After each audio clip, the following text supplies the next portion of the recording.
Hola, me llamo Pedro y jamás pensé que llegaría a tener que decir esto. Tengo el coronavirus.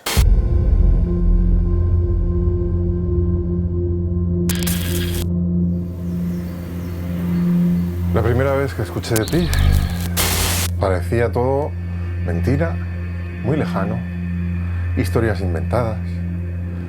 Un problema de alguien que no era yo, un problema muy lejano, hasta que te fuiste acercando poco a poco, casi imperceptiblemente. Yo no sé quién ha sido tu GPS para encontrarme, no sé quién te ha guiado, pero has llegado a mi vida, sin permiso, y te has metido en mi cuerpo, en mis entrañas.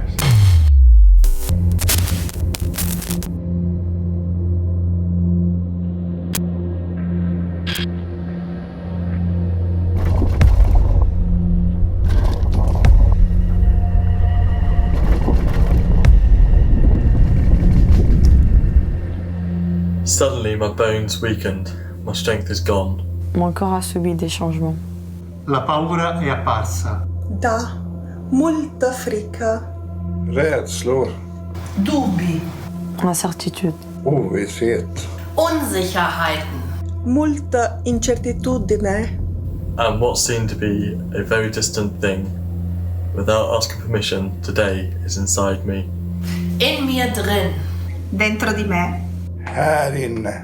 Un mouvement dans mon corps, les santé s'apprendre.